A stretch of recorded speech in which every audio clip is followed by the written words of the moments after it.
All right, good evening, folks. Bonsoir tout le monde. Merci d'avoir été avec nous ce soir. Si je peux avoir quelqu'un pour proposer l'ouverture de la séance, s'il vous plaît. Oui, je propose de pas lever la séance, d'ouvrir la séance. Merci, la conseillère Yolene. Un secondaire, s'il vous plaît. Oui, je le puis. Merci, la conseillère Torres. Tout en faveur, s'il vous plaît. Oui. Oui. Merci, l'adoption de l'ordre du jour. Oui, je propose d'adopter l'ordre du jour de la séance ordinaire du lundi 28 avril 2025 tel que présenté. Merci, la conseillère Torres. Je peux avoir l'appui, s'il vous plaît. Oui, je l'appuie. Merci, la conseillère Fini. Tout en faveur. Oui. Oui. Merci. Approbation des procès verbaux. Oui, je propose d'approuver le procès-verbaux des séances du conseil tenues aux dates suivantes. Séance ordinaire du 24 mars 2025, séance spéciale du 9 avril 2025, séance spéciale du 17 avril 2025. Merci, la conseillère Fini. Je peux avoir l'appui, s'il vous plaît. Oui, je l'appuie. Merci, la conseillère Yolene. Tout en faveur. Oui. Oui. Parfait, merci. On passe tout de suite au rapport des conseillers et conseillères.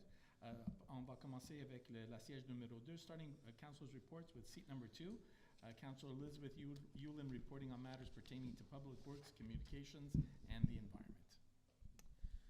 Bon. Bonsoir tout le monde. Our public works teams have been working on spring cleanup around town, inspecting parks and green spaces, removing hockey boards, and preparing for spring garden plantings.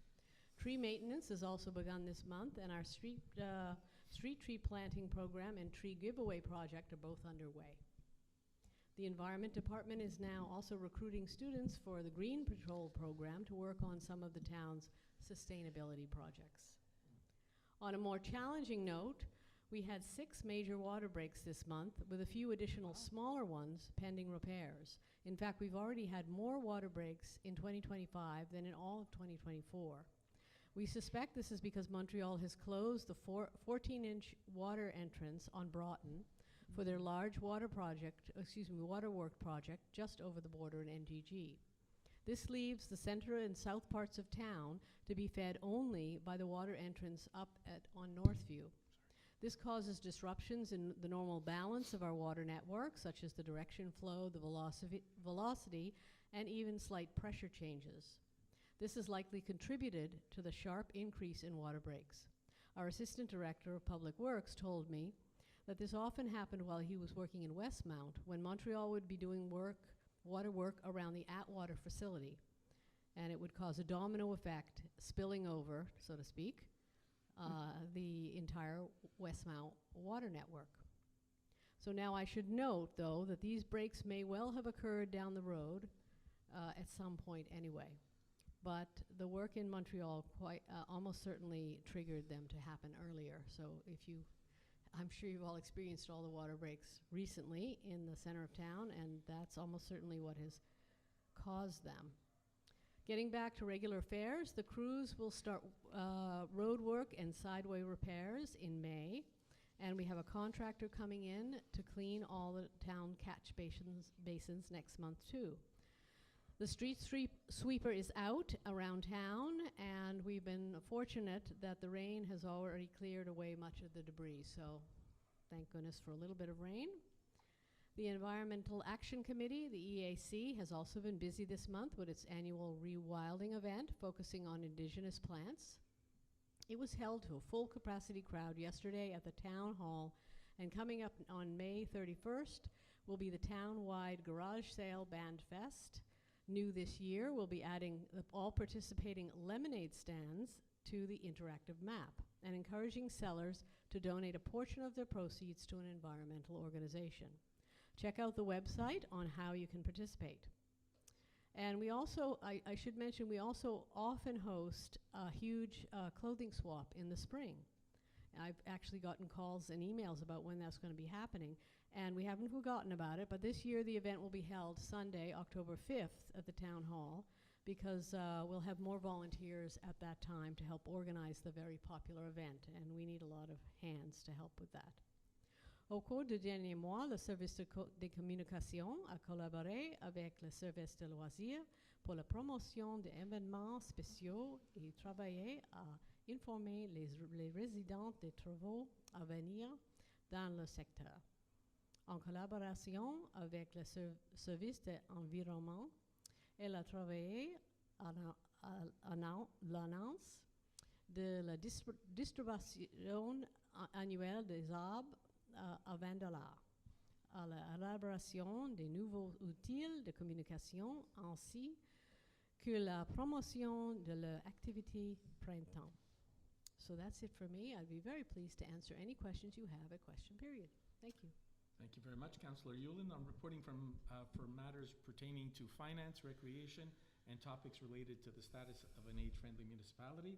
From seat number 3, Councillor Colleen Feeney. Thank you very much. Good evening, everybody. Bonsoir. I'll start off with the finance portfolio.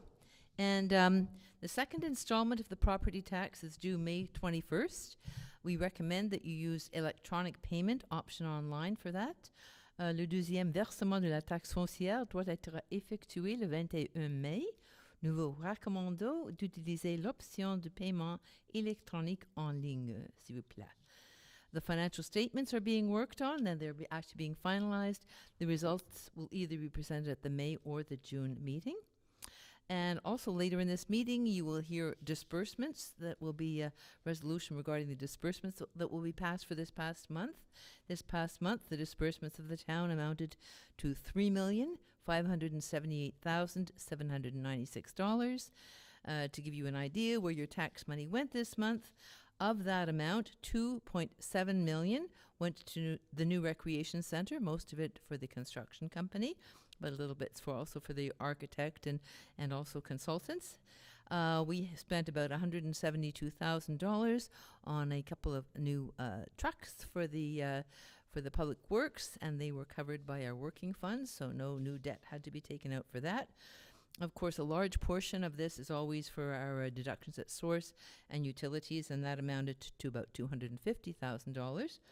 And the other major costs were, as usual, garbage, recycling, compost, $49,000. This past month, we paid $48,000 to CNCP, and $46,000 of that was for the maintenance of the passage, the railway passage behind the snow dump. They own that property there, and we lease it from them. And as well, there was a lot of money spent on vehicles, $44,000, but about half of that was for vehicle registration and snow removal, actually. We remember that storm in April, and other earlier ones, $71,000 was spent on snow removal. Those are the major costs this past month. So that's it for the finance area. If I move on to recreation now, premièrement, les événements spéciaux. There was another great pub night on Saturday, April the 19th. People enjoyed good company and live music by the pub crawlers, and so thank you to everyone who attended it. Un grand merci à tous qui ont soutenu la soirée pub de 19 avril. And upcoming events, we're starting into our summer outside events. And the first one will be held on Sunday, May the 25th. And it's a Montréal-Ouest pop-up event, un événement éphémère de Montréal-Ouest, le dimanche 25 mai. And that will be in Davies Park from 10 to 2. There will be live music by the Préville Big Band. They're the ones who used to play at Canada Day for many years, so they're a great band. There will be food for sale. So far, 16 tables have been reserved. So please come out and join us on Sunday, May the 25th for that event.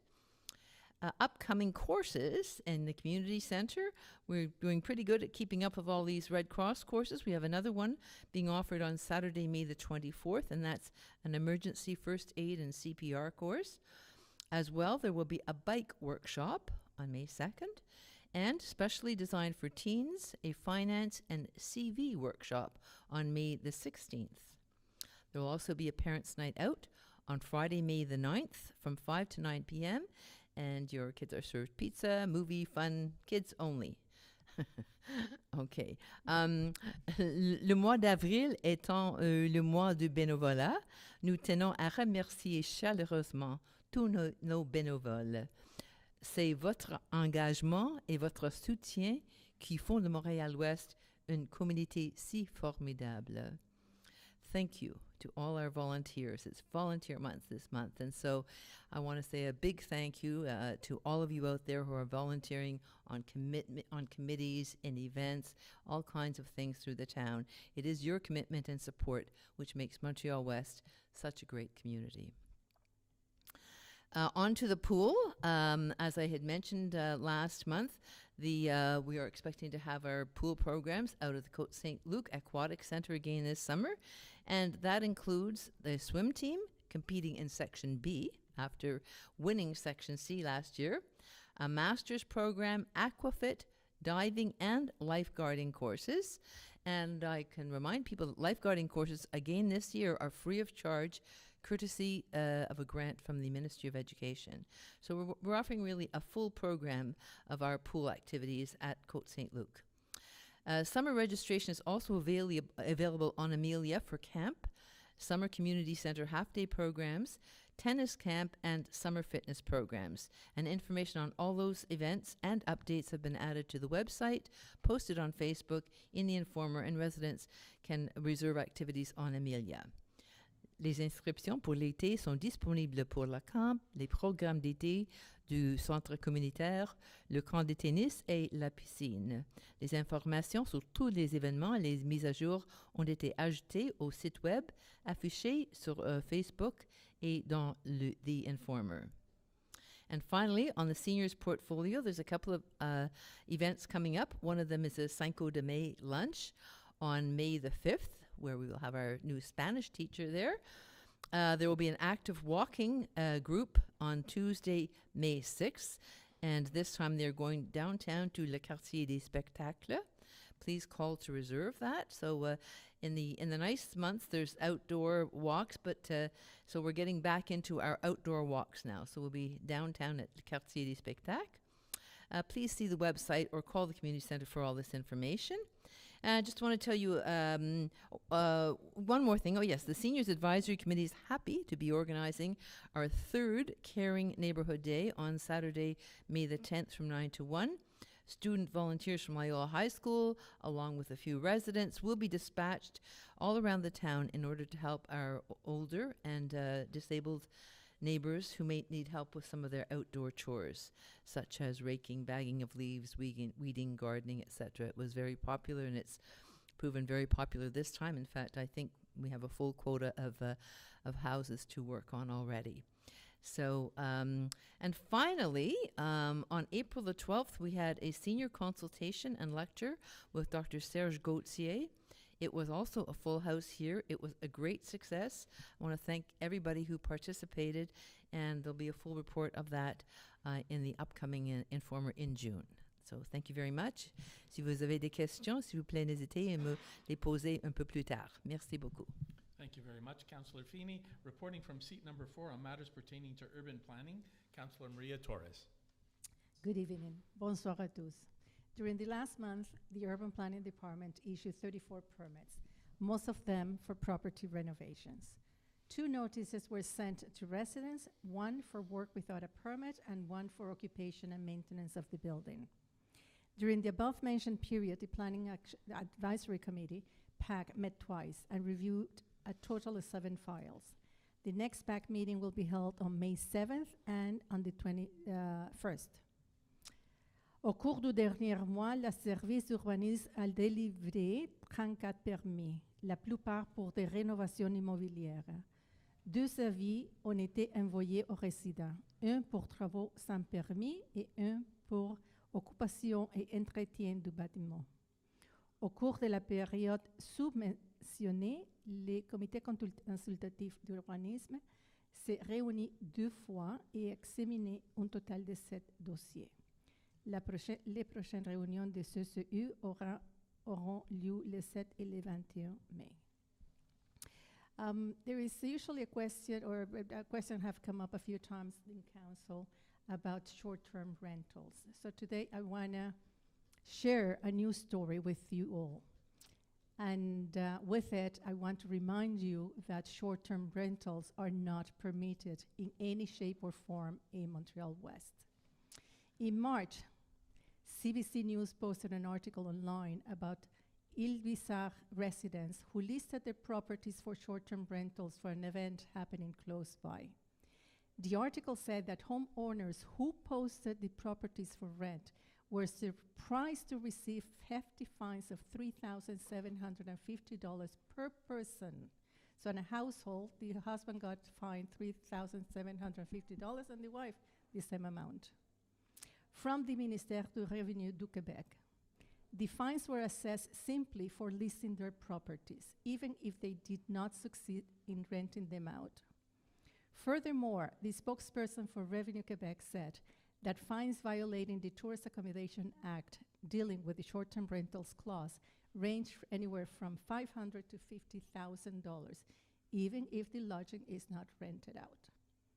The Act stipulates that to be able to rent your property as a short-term rental, you need a license to operate it. Such license will only be given to those living in areas where the municipality bylaws allow them to operate. In the case of Montréal-Ouest, our bylaw is very clear. We are not allowed to offer short-term rentals. So please do not take a chance. You might find a bailiff from the Ministère du Revenu du Québec knocking on your door. Finally, I'd like to end with an announcement, a personal announcement. I will not be running in the next municipal elections. Today, I would like to encourage all of you who are thinking of running in the next elections to come to our council meetings to find out what are the current issues affecting our town. And if you wish, you can contact me directly. I would be very happy to provide you with any insights that I might have on the duties of a councillor. Thank you so much, and it is fun and it's an honor to serve this community, so I hope that some of you really put your name forward. Thank you, merci à tous, et bonsoir. Thank you very much, Councillor Torres. Just highlighting a little bit of what Councillor Torres said and what Councillor Feeney said as well.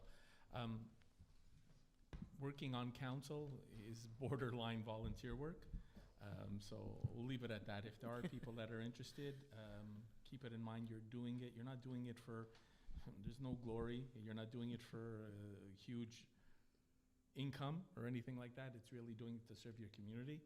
So I absolutely encourage somebody, if they want to run, to reach out to us. If you have any questions about the time commitments, things like that, we're probably pretty well positioned to answer them for you.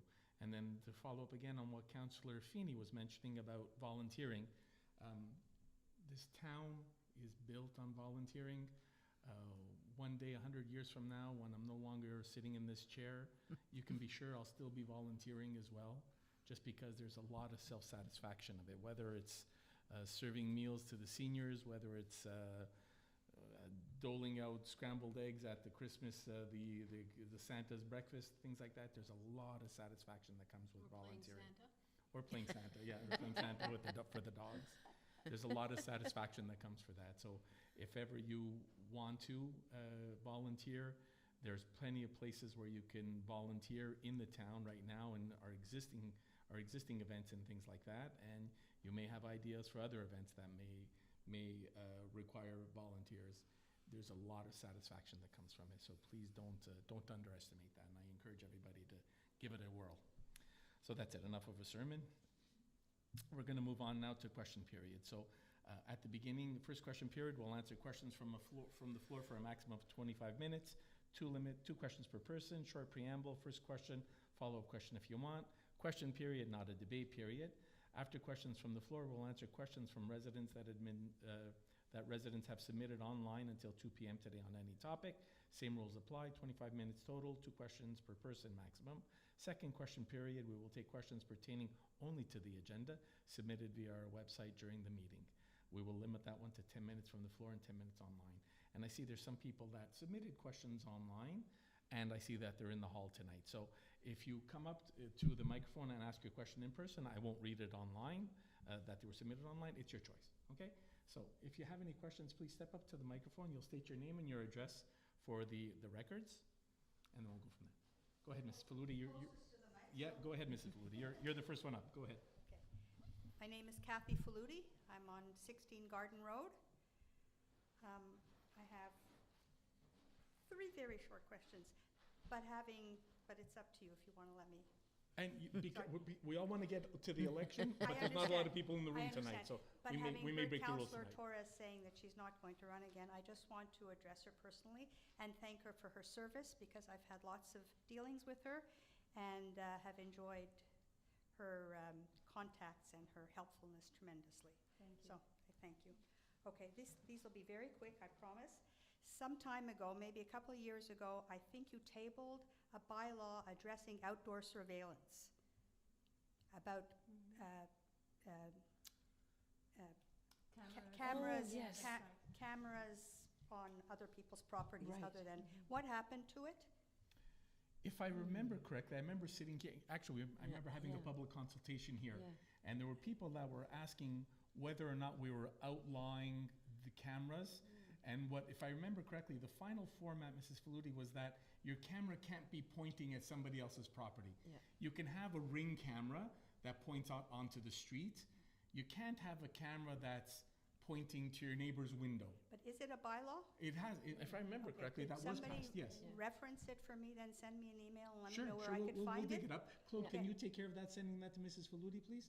Can I ask you, Mrs. Faludi, send either me or one of us an email, just so then we can forward it to Claude, so he'll answer it. Okay. So he has your email address Okay. to answer it back. Thank you very much. The second, and I've written about this, I've been to council meetings, and I've written to public security. I am adjacent to R.D. Paul Park, which is routinely used as a dog run by a lot of people, and I've asked simply that Public Works put a sign up saying, no dogs off leash allowed. It's not going to deter people who are, really want to do it, but maybe a third of the people who aren't from Montreal-West, because we're very near Côte Saint-Luc in the city, would stop before they let their, it's a kiddie park. It has a gate, so it's perfect for people to come in, close the gate, and have their dogs. So that's it. The third is August, September, every year, people from my sector come and plead with council about all the traffic headaches, all the traffic risks that happen in our area. I live at two doors from a kids' park. I've again come to council and talked about people speeding through, and each time I believe that we were told publicly that there needs to be a traffic study, and once the results of the traffic study are done, there'll be some consideration. I want to know if there has ever been a traffic study, a recent one, because I know years and years ago. And I think, Mrs. Faludi, I got to be honest with you, Councillor Small-Pennefather's not here, but I think one was recently done. Okay. I really believe, and you can't quote me on that, but I just seem to remember hearing that one was done recently. So my guess is that when there's the next meeting of the Traffic and Safety Committee, they'll address that. I have a question for you, Yeah. though. You say you always come in August and September. Is it particularly bad then for some reason? No, it's just, thank you for asking. No, I guess people's frustration Oh, okay, builds okay. up, Fair. and that's why I'm bringing it up here Fair, in fair, April. okay. Let's try to address Okay. the situation before there's a tragedy. What can I say? Fair enough, Mrs. Faludi. And like I said, I'll follow up with Councillor Small-Pennefather. Don't quote me on that, but I just think one was done recently. I know she's Okay. away, but maybe does she do written reports still in the Informer? Well, what Maybe she does, could let I don't know if people- she's doing her written report right now, but I know that we're in touch, so I'll get in touch with her and I'll ask her that question. Okay, Okay, thank you, Mrs. Faludi. And I've just sent a request to Public Works about the no dogs off leash. I'm sorry? I said I've just sent an email to Public Works asking about no dogs off leash. A sign for the Sign. park. Sign, Yeah. sorry, I sign. actually have a copy of one that I sent them. It was Oh, like 4 did you? years Okay, ago. well, they have another email now. Go ahead, Joanne. Hello, Joanna Dewey, 232 Percival. So I already submitted my 2 questions. So I got an email from a parent at Rural West on Friday to let me know about a group of 5 or 6 Sec 1 kids that were almost hit by a car at Ainslie in Westminster. It sounds a lot like the situation that happened in October. There was a car coming towards Avon, and it sounded like the kids went to cross at the correct crosswalk, and one car kind of was driving through as they were starting to cross, and then the second inside car couldn't see them, and it almost hit them. And I think I saw on Facebook that was a particularly bad day for traffic on Friday. someone else can correct me if I'm wrong, but I think I saw people posting that traffic was particularly backed up that day. And it does seem like there's a bit of a correlation with construction and these traffic delays and close calls. And I'm just wondering, I know the Royal West Governing Board requested that the town provide a PSO to serve as a crossing guard at Ainsley for peak crossing times. And is this feasible at all, even just during construction periods? And that was something that one of our last meetings that we had with the governing board, it was brought up, and I said, our PSOs would need to be trained by the SPVM. Right. Yeah. And B, we have one PSO that's on in the mornings. Yeah. So if they're here, they're not patrolling the other schools to make sure that people aren't doing bad things. Because I seem to remember one of the problematic things are people double parking in front of Edinburgh and in front of EBS. I don't know so much about Royal West over here, but I remember that was a situation over there. And the PSOs have to be there to make sure that people aren't doing, like slowing down, opening the door and letting your kids out in the middle of traffic. So we don't have the facilities right now to have a PSO here during rush hour, because there's only one on at a time. Okay. And even if we did, they would need to be trained by the SPVM. Right. Okay. Okay, good. Thank you. My next question, is there a timeline for when the school zone signs might come back? It seems like they were taken down during the Easton construction. Yeah, they should be any time now. Okay. Yeah. Does it have to wait for the sidewalk, or? No, it's got nothing to do with that. Oh, I think it good. was just a question of getting the signs in. Getting them. Okay, Yeah. good. Thank you. Thank you very much. Hi, it's Mike Ely, 62 Ronald. Councillor Torres, thank you again for all your work and the time you put in. You did me a huge favor when we were going through a tough time. She took care of my dog, and she was fantastic. I really appreciate it. Is it that a was council like responsibility? Montreal West, a lot of That's how we things do. over and above. Just two questions, one of which I sent in by email, but I'll just, Yeah, go ahead, is ask it it better if I ask it in person? Sure, ask it now, Michael. It's no problem. Go ahead. So I'm from the south side, and we have a couple of issues, but one of the most pressing, I think, is outside of Montreal-West, I think they're called the Bellevue Apartments. They may have changed names. The third phase is, I think, 95% complete. I think it's going to be occupied within the next month or so.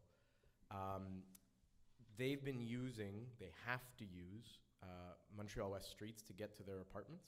So they're rental apartments with underground parking, limited street parking. But to get there legally, they have to use Ronald Drive. There's no other way. It's the one way in. They leave by Montreal St. Anne Street. The third phase is supposed to, my understanding is, have an exit or an entrance, the way you want to look at it, on that street, so on the city of Montreal side. Unfortunately, at the moment, it looks like they aren't doing that, which would mean 100% of the 3 huge 4-floor apartment buildings would all have their cars coming down our streets. Anybody who lives on the south side knows they take Ballantyne South to Courtney to Brock South, and they go illegally down that as well. So it's not just a Ronald Drive problem, I think. It's more of a Montreal West problem. And it's just to see if, again, the town can do anything to sort of, I don't know if it's pursue the developers to finish it the way they initially planned. I assume the way they submitted their plans to reduce the traffic, speeding, unfortunately, as well on Ronald. Michael, do you want to ask your second question, and then Sure. I'll answer the first one for sure. 'cause Thank you. I looked it up last time when you No, I asked. appreciate it. Go ahead. The second one's just, again, south side, between Ronald and I believe it's Courtney. There's a hill that has drainage in it that's been shut for some time. It used to be open with sort of staircase. The gate got closed, but then we had a huge storm, I think, last year, and that got washed out. So it's a bit of a hazard. It's kind of a gray area space. I don't believe it's a park, but I also think it's kind of a green space. My understanding was that their council was looking into what was the plan to repair it. But that's been kind of stagnant for some time. I understand there's water main breaks. You see them all over the place. Everybody's busy. But just to get back to our south side neighbors as to what's going on there. Okay, so I'll answer the first one, Mike. Thank you. Because you asked that one last time, I actually had our urban department follow up with I think it was through the city of Montreal. It is, yeah. We had to try and contact them a bunch of times. When we finally got an answer, they went ahead and gave the approval for the configuration or the plans, and it did not include that access on St. Anne de Bellevue. And that was an access that was kind of promised to us, or that was kind of, they said that they would get that in there to allow that in and out, because the 3 garages were supposed to be connected. I remember having this conversation Yeah. with you, actually. So we just found out probably 2 weeks ago, after a lot of back and forth trying to get the answer, that that plan seems to have changed. Now, do we have any kind of recourse legally? No, because that's Montreal. Do we have some kind of recourse politically? That's something that we have to explore now. It's just bad form to make a change like that really affects our residents. Yeah. And if we can't get any kind of movement or softening of their stance, well, then we have to look at what we can do from our side to fix that, or to try and mediate that. Yeah, because it's definitely something that's been, for a while there, that was closed. Yeah. It reopened with the idea that would Yeah. alleviate some of that pressure. Yeah, and that was the idea. That Yeah. was what was told to us. Yep. And that's what we were banking on, and now we just found out that that's not the case. As opposed to for your second question, Michael, concerning the bottom of, I think it's between Ronald and Courtney. yeah, I'm going to say off of Courtney. So that got severely damaged. Actually, with our last storm, it got like tremendously damaged. Now we're also planning, because Courtney's in the process of has to be reconstructed. So unfortunately, the two things are going to go together, because there's the main drains for the whole town run underneath that green space. So when we have to redo Courtney, that's when we're going to redo that area there. I wish I could tell you it's going to be this week, this month, this year. I don't think it is, Michael. I think it's when we redo Courtney, and if I'm not mistaken, depending on grants, Courtney should be next summer. Okay, but that's when it's going to go to. I don't think I'm going to have anything before then. No problem. I'm being completely transparent. I Nope. don't think anything's going to happen before then. Again, it's a gray area space. It's more of, if I can tell the citizens in that neighborhood, if it's 2 years, if it's 2.5 to 3 years, but that's the plan. It's like right now, if granting, all based on granting, Courtney should get done next year. And if Courtney gets done, that's when it's going to be addressed. Thank you very much. Okay, thanks, Michael. Karen Christensen, 8019 Avon. So I live just down Avon here, and Your address, please. 8019 Avon. 8019 Avon, and your name again. Karen Christensen. Okay, thank you. So I live just down the street here. From my perspective, I think that since the work has restarted on Sherbrooke, aside from all of the fun that we've been having with the water, it seems to have, say, raised the temperature of the traffic in the area. I've myself had 2 incidents just over the past couple of days with cars that are coming down Sherbrooke and doing the left turn because now they're in a rush because they've been traffic.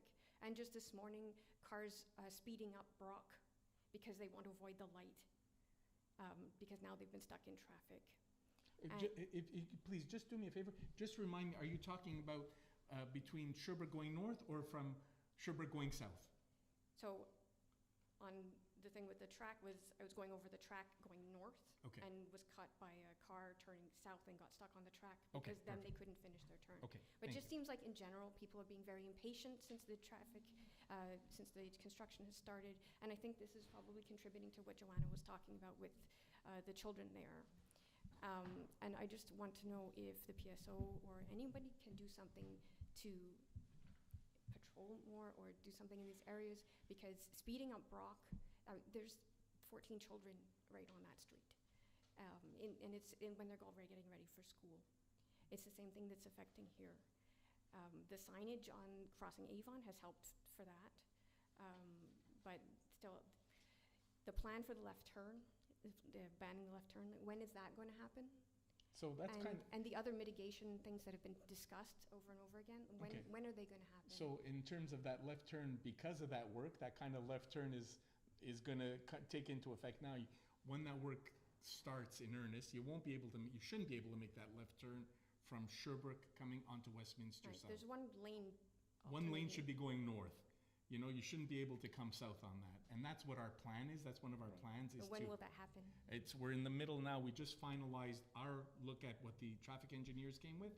So we now actually have to plan our DV to go ahead and actually get that work done. So basically, the first step of it, ma'am, is actually just gonna be more about like paintings on the road. You know, there's nothing that needs to be done other than saying you can't make that left turn anymore. You'll see the lane that will only allow you to go north, not to come south anymore off of Sherbrooke. And it's gonna be the same thing off of Broughton. So it's the idea is that we're reducing those left turns. That's what the traffic engineers came back to us with. So we're, like I said, we just finalized among ourselves, looking at the consultant's report, and now it's just a question of having the DV prepared so that we can implement that work. So that's, I don't think that's, we're not talking 6 months, 8 months, 10 months. I don't think we're talking that. I think it should be shorter than that to get that implemented. But you're right that whenever there's construction, especially at the beginning, the first little bit, it always heats up the impatience, always. Yeah, if the PSO could patrol more often, The be more visible at PSOs that time, unfortunately that'd be can't great. deal with moving violations. No, but they do slow down people down because they do look like cop cars. Okay, so then that's something that we can pass along to them to make it like an extra run there. That's not something, like you said, if you That'd be think there's a benefit and they're out on the road anyway, that they make an extra run in that tight area, that's something we can pass along to them to implement That'd that. be great. Okay. The second question is about the crossing that we're all really worried about. Yes. Is anything going to be done to improve, like put a flashing crossing light or something to improve the visibility of the people crossing? Because all of these incidents, repeated incidents, seem to be one car will stop and the next one doesn't, or the third one or the fourth one, because there's 4 lanes. And that's part of the work as well. Things are going to be reduced to one lane there, so it'll make it a little bit easier, so that we'll avoid the car, for example, on the outside lane stopping and the car on the inside lane not. They should be in one line there. Okay, so it should make that. Is this going to happen over the summer, or is this something that's going to be in the next Again, few that's years? probably, I would guess that's all going to be implemented at the same time. And at the beginning, we're going to do it as a pilot project, so we're not going to build any sidewalks in the middle of the road yet, but we could do it with signage, and we're going to be doing it with flower pots to make sure that it works, to show that we have that lane restriction, that the lanes are coming down to one lane. And then when we see that that's been effective and it hasn't caused any untoward problems, again, that's what the traffic engineers are recommending to us. Then at that point, we'll see about actually building sidewalks in the middle to show that it's one lane in certain areas, and to actually cause a little bit of a refuge. When somebody's crossing the street, they have a safe place to stop, because they'll either be on a sidewalk or they'll be between some flower pots. So that will be that's this what's summer, coming on. the pilot programs? I'm sorry? That will be this summer to I do the don't pilots? think that's gonna happen this summer. I don't know that, but I don't know if that's gonna happen this summer. Like I said, the plans and the V have to be done, and then it has to go out. Like I said, the first part is gotta do with line painting, so we'll see when that actually happens. I don't have a date yet, unfortunately. I don't. In terms of flashing lights, we already put up the flashing the flashing stop sign that people have, in general, have commented positively about. Yeah, that does help. Yeah, it does, but it's not pedestrian visibility now. everything is not one solution. It's all gonna be little bits and pieces that kinda add to it. Yeah, we just like all the bits and pieces to fall into place now. Yeah, at the same time, yeah, I would love that as well, yeah. Thank you. Thank you very much. Go ahead, Mr. Boulouris. Daniel Wooleris, 204 Wosley. I had the opportunity to work with Councillor Torres for a couple of years on the Environmental Action Committee. It was always a pleasure. She's interested and interesting, and I'm sure all Montreal-West residents that had to work with her found her very approachable, and thank her for her hard work over the years. Thank you so much. So I sent this question in, but I'll read it anyway since I'm here. In this year's budget, money was allocated for a study of where the town future bike lanes would be placed and what added measures were necessary to ensure cyclist safety. Weeks ago, I sent council the contact info for Velo Quebec's bike lane study expert. Has the expert been contacted yet? Councillor Yulin, please. Thanks very much for your question, Dan. So the expert has not been contacted yet, but what we're doing at this moment, before we contact any experts, because of course ultimately we need experts to help make the plan, we need to get from the Urban Mobility Department essentially the specs that we need the guidelines we need for what would be in that devis that we call for contracts on. So our Director General has tried on 3 occasions to contact that department and not been successful, so she's going to give it one more try, and then she has another avenue she can use to get some information from that department. So that's step 1. After step 1, we have all the specs, and then we can look for somebody to take the contract. Okay, I have a second question. A while back, the Bike Safety Subcommittee shared with Council aglo plan for bike lanes that had 2 bike lanes going through Montreal-West. So has the aglo been contacted to see if they did some kind of study to determine they had to going down Ballantyne and Brock? And that's actually part of the work that the step that Councillor Yulin is referring to is this impact study. So that's, and the people that we need to contact work with the aglo on their bike plan. So we want to make sure there's kind of, as Maitre Destasio explained to us, there's now new pathways for us to get this impact study taken care of. We can do it ourselves and fast-tracked and have them reimburse us. Excuse me, Mr. Bulleris, or we could have them do it. We're going to try and have us do the impact study to make sure then that we can get the answer quickly so that we can get to the next step in the planning. I'm sorry about that. Elizabeth, can you add anything there?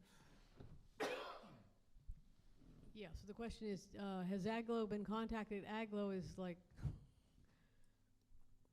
routinely trying to be contacted by us, and it's not very successful, which is So why they were contacted about that issue and you got no response? basically, yeah. And Okay. so this is why we want to go it on our own, but we have to do so with specs that are going to be acceptable to the aglo ultimately.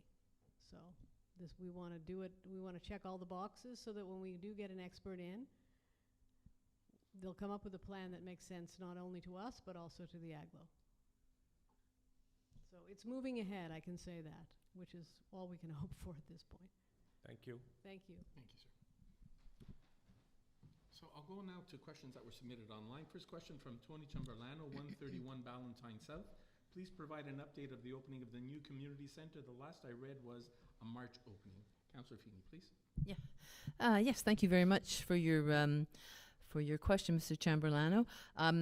I'm not sure where you read that we were looking at a March opening. Certainly, Council has not been advertising a March opening for the community centre. We're still hoping for an opening in the fall. So that is the plan at the moment. So hopefully you'll be able to be there, and we'll all enjoy it for all our winter programs. Anyway, thank you for your question. Thank you. Next question from Louis Brinkmeyer, 40 Ballantyne North. Concernant les travaux sur la rue Sherbrooke entre Westminster et West Broadway, la signalisation n'est pas vraiment optimale présentement pour les résidents du quartier concerné, créant une congestion considérable sur l'avenue Ballantyne North le matin et en fin de journée de lundi au vendredi. Quelle action concrète a été entreprise par la Ville pour minimiser l'impact de ces travaux sur les résidents des rues affectées? Un simple ajout de panneaux de signalisation aux intersections de Ballantyne North et de rue Curzon-Nelson Parkside aurait un impact favorable. Merci. Seulement pour préciser, M. Brinkmeyer, les enseignes qui sont là présentement, la plupart de ces enseignes touchent les travaux qui ont été faits à Pointe par Hydro-Québec. Alors, les questions ou les panneaux que vous parlez ou suggérez sont des choses qui sont en train d'être implantées maintenant. Comme vous avez dit, sur Nelson Parkside et Curzon. Ce sont des panneaux qui sont en train d'être implantés maintenant. Alors, ça vient. Sur les panneaux qui sont là présentement, la plupart sont reliés avec des travaux que Hydro-Québec fait. Merci pour votre question. Maria de Claudio, 459 Westminster North. I would like to know when the street sweeper is supposed to start. I thought it was April 1st. If so, then it hasn't happened in our area yet. Thanks very much for your question. The street sweeper is out already, so hopefully you'll see it coming by your home pretty soon. Thank you very much. Next question, Harold Knowles, 256 Percival. Why are the rules, for the burning of solid fuels changed? Does it include charcoal barbecues? And second, drivers turn in our driveway at the dead end of Percival, hitting our fence, our car, our garden, and once the fire hydrant, despite the expansion of the turning area at the end of the street. We put a self-standing no parking sign on the sidewalk to prevent this. The evening shift of public security left a warning ticket that this was a bylaw violation. Why not give us an exemption, or is there another solution? Councillor Yulin, if you can handle the first part, I'll answer the second. Sure. You asked about the, yes, hello. You asked about the wood burning rule. So no, it does not include barbecues. No, only indoor units, so barbecues are totally safe. Why did we make this change? Well, we were actually the last on the island to make this change. Every other municipality had made regulations. Still not a reason to do it. Well, fair enough, but we decided that everybody else had a good point, so we did it as well. The health impacts and environmental impacts are. There's no provincial law that mandates it. No, there certainly isn't, but, you know, we have all sorts of laws that aren't provincial laws. Just 'cause other And there should be, Mr. Knowles. There should be. no one's asking for it. Okay, well. We're gonna disagree there, Mr. Full Knowles. impact is zero. We're gonna disagree there, Mr. Knowles. Second part of the thing, so for the sign that you're putting up on the sidewalk, just put it on your driveway if you can, if that, it makes it, if it helps a little bit, just so then you're not afoul of the law. If you put it on the sidewalk, that's the only thing I think that's a little bit afoul of the law. If we'd have to look about some way of doing it. It's not very effective. So I have to see the geometry of it. Mhm.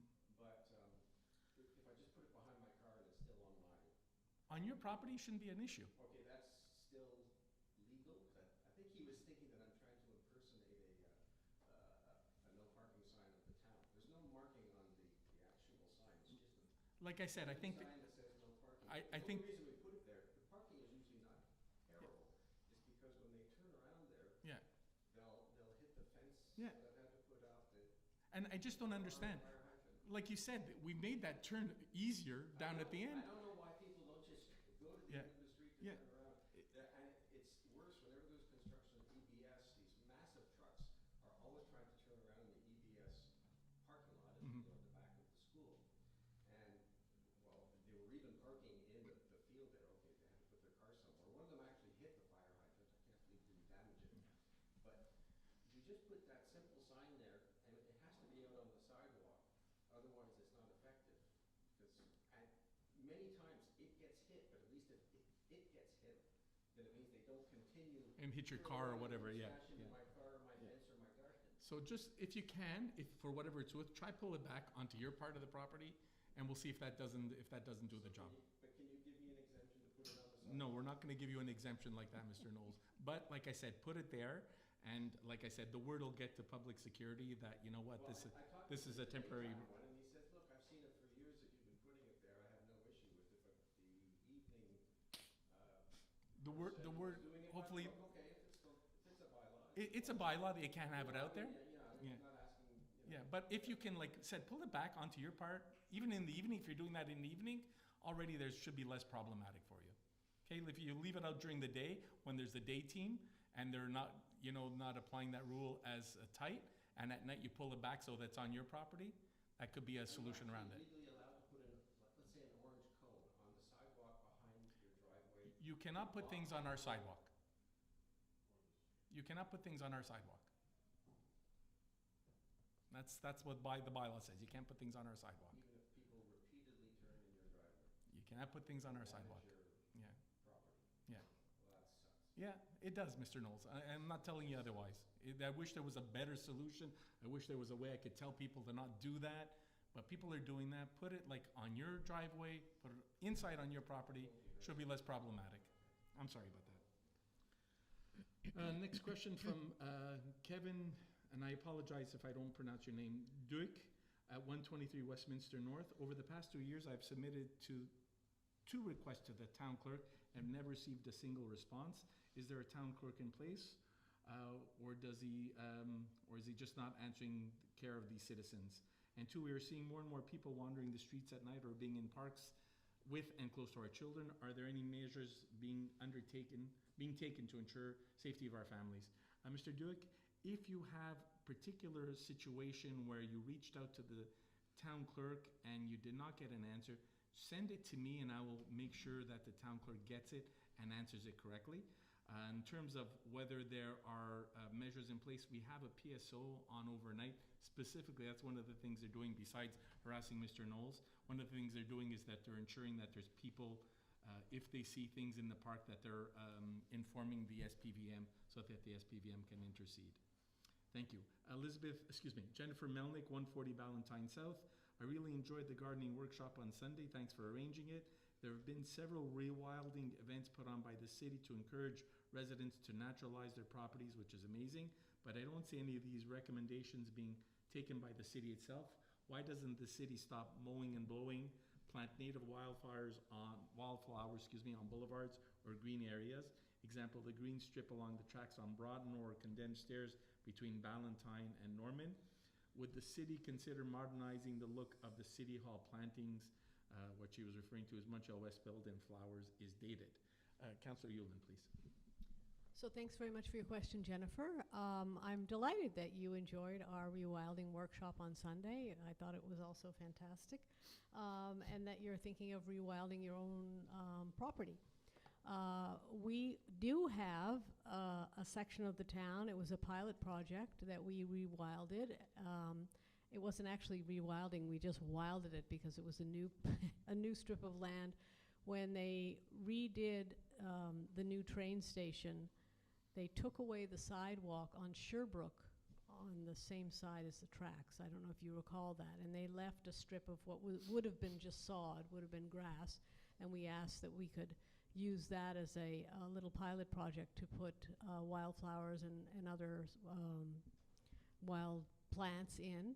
And the contractor actually did that. So we're going to see what comes up this summer and see if that's working, but that was one of our pilot projects. We did have a couple other areas in mind, but we thought we'd start with that first. It's something that the Environment Committee does talk about, and we can continue to talk about it. So I wouldn't say we're going to do it tomorrow, but I like the idea, and I'd like to also look around and see where we might expand that experiment a bit. I would have to say that with respect to the flowers outside the town hall, I think that's something that's classic to the town, and a lot of people really like that, so I think we wouldn't probably be looking to modernize that. I think it's lovely as it is, but I thank you for sharing your opinion and for I guess being an advocate of rewilding. So am I. Thanks for your question. Thank you very much. Cynthia Kumis, 443 Westminster North. Last year, the Quebec and Canadian flags were not hung on the 400 block of Westminster. I sent an inquiry by email concerning this topic and have not received a reply. Can you confirm the flags will be flying over the hump this year?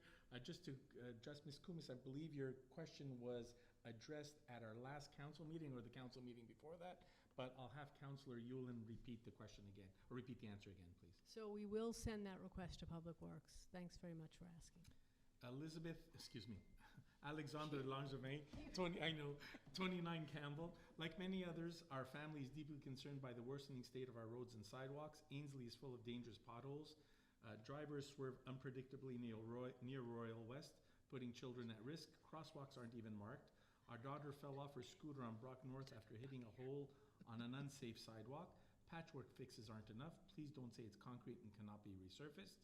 We need real lasting solutions. Our city isn't short on funds, on a bet. What immediate concrete plans are in place to repair dangerous roads and sidewalks, and when will the work be completed? Councillor Yulin, please. Sure. Yes, so thanks for your question, Alexandre. The potholes are being filled currently. The teams are around town doing that, and they will continue throughout the season. The town, unfortunately, indeed, is short of money. Redoing a road costs upwards of $2 million, one block of a road. So that's something that's so expensive that we really can't afford to do it unless we get government grants. And government grants will only be afforded to us if the underground infrastructure is in need of repair, not if the pavement on top is in need of repair. So you could have a perfectly terrible street on the top, but the infrastructure underneath is fine, the water and sewers, and they won't give us a grant for it, and that would mean we would foot the entire bill. And you can imagine at $2 million a block, we still have a number of blocks left to do, and that is not affordable for us to do. But as we mentioned earlier tonight, we do have a list of streets that we will be redoing. I think Courtney was mentioned earlier as probably number one on the list, and there are others behind that one. So we do have a plan to routinely invest in our infrastructure and to apply for these grants, and we will do so, I'm expecting in perpetuity. So I do thank you for your question. I wish I had a better answer for you, but that's the only realistic answer I can give you. Thank you.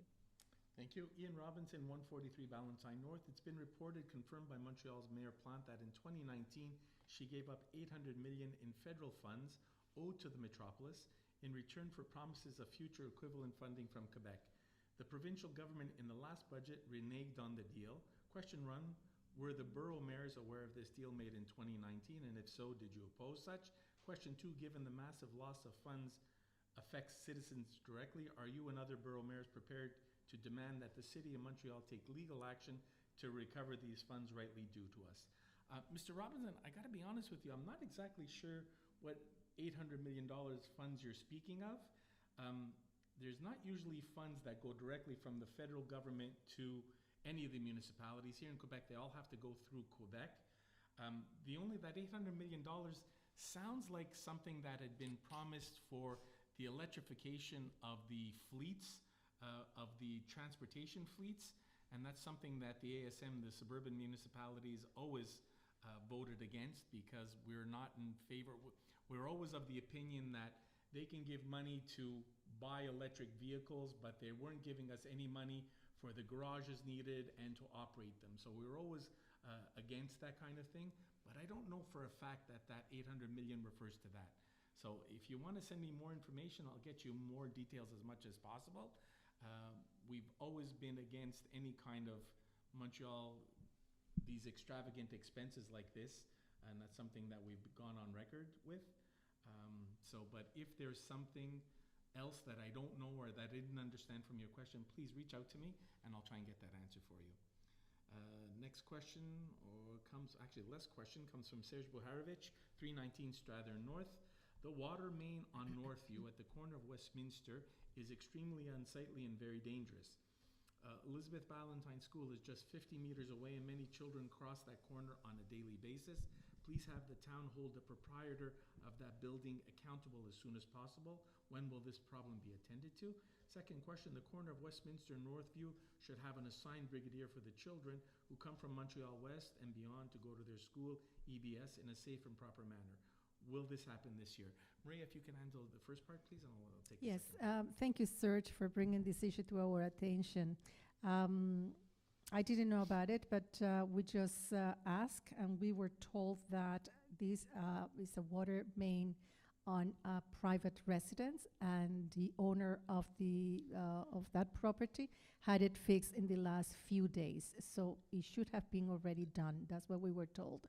I will try to drive by tomorrow to see if that's the case, but we've been told that it's and it was fixed? Okay, thank you so much. Yeah, so it was fixed. Thank you so much, Serge. Thank you. And for the second question, Mr. Buharovich, you're asking about Brigadier's crossing guards at the other block of Westminster. So basically, there's one already, Westminster Parkside, that deals with the kids going to EBS, and now you're asking about another one at Northview. Just to be clear, crossing guards are assigned by the SPVM, and that's discussions we've had with the folks from Royal West about getting more crossing guards. I don't think there's going to be, I don't know, that's SPVM's decision. I don't think there will be another set of brigadiers assigned to the other block of Westminster and Northview. Even though it's a valid request, you're making a valid request, but the last time we spoke to the SPVM, if they had to assign a crossing guard somewhere, they would have to take away from somewhere else. But again, that's all SPVM's responsibility. The town actually has no say in that whatsoever. So I'm sorry, I don't have a better answer for you than that. So that's the end of question period. We're going to continue back to our regular agenda. Number 10, Administration and Finances, approval of disbursements for March 22nd to April 25th. Yes, Mr. Mayor. I move that the list of accounts payable from March 22nd to April 25th, 2025, totaling $3,578,796.50, and payroll in the amount of $236,589.37 for period 9 to 12 be approved and paid as listed. Thank you very much, Councillor Feeney. Can I have a seconder, please? I second it. Thank you, Councillor Torres. All in favor? Aye. Thank you. Site Planning Projects and Architectural Integration Program, SPAIP. I move to acknowledge receipt of the minutes of a meeting held by the Planning Advisory Committee, PAC, on April 23rd, 2025. To approve as presented under the SPAIP the following plans submitted to this meeting in accordance with the recommendations of the PAC as outlined in the minutes. 6 Ronald, replacement of 2 main doors and transoms above. To approve with conditions under the SPAIP the following plans submitted to the meeting in accordance to the recommendations of the PAC as outlined in the minutes. 28 Crestwood, replacement of main entrance landing and pavers. 415-419 Smart, replacement of 20 windows, 6 doors, 2 patio doors, and the garage door. Last, to defer the examination of the following plans to the next meeting of the council in accordance with the recommendations of the PAC as outlined in the minutes. 8101 Montreal, Toronto, demolition of the existing building and construction of a new building and installation of commercial signs. 344 Brook North, replacement of cladding and soffits as well as windows. Thank you very much, Councillor Torres. Can I have a seconder, please? I second that. Thank you, Councillor Yulin. All in favor? Aye. Aye. Thank you very much. Nomination préposée aux travaux et à la propreté. Oui, Monsieur le maire, je propose que Monsieur Mathieu Ni soit nommé Code Bleu permanent groupe 3 à compter du 28 avril 2025. Merci, la conseillère Yulin. Je peux avoir l'appui, s'il vous plaît? Je le puis. Merci, la conseillère Torres. Tout en faveur, s'il vous plaît. Oui. Merci, thank you. So that we'll go to the second question period. I don't know if there's anybody that has any questions pertaining to the agenda. And yes, Michael, go ahead. Yeah, please. The demolition of 8101 Montreal, Toronto. So that's the U-Haul building. That's the U-Haul building, yes, sir. They want to demolish the whole Yeah, thing. they're going to bring that one down and put up a new one. And have they submitted any plans? Yeah, that's what Yeah. Councillor Torres was saying before, that it's being deferred because PAC they asked for other things that PAC wanted to see before they go forward with Is it. there any way that citizens can see those plans? Oh, I don't That's know. my backyard. Yeah, we realize that, and we're very much aware of that. So one of the things that it was, the comments from PAC was that's going to be your view. So we want them to, one of the things that they're suggesting, for example, is to work on the back and make it as beautiful as they can. So it's, but no, I'm not too sure this is, It's not up for this public is not consultation. public no, consultation because there's until no, it's approved. exactly. Yeah. There's nothing that's, Yeah. we're not changing any of the bylaws for this particular building. Bylaws were changed to allow that zoning back Yeah. then, Yeah. but there was nothing that they Yeah. have to apply for now. Yeah. So, for example, you would expect the building to be the same height? No, the building's going to be taller. They're going to go by what the new planning is. The new planning allows for up to 6? up to 6 I stories. think. So it'll be taller than what's there now. And one of the ways we couched that, Michael, when we had our public consultation about that zoning change, was that because it was far away from you guys, it's on the other side of the tracks. That's why we were okay with it. And we did have a public consultation about that. We have one for the demolition. Yeah. that's We right. will have one. for Yeah. Yeah, we have to demolition, have yeah. one for the So demolition. There is a demolition coming up. consultation for the demolition. It's, yeah. As I live on that street, I don't think anybody knows that.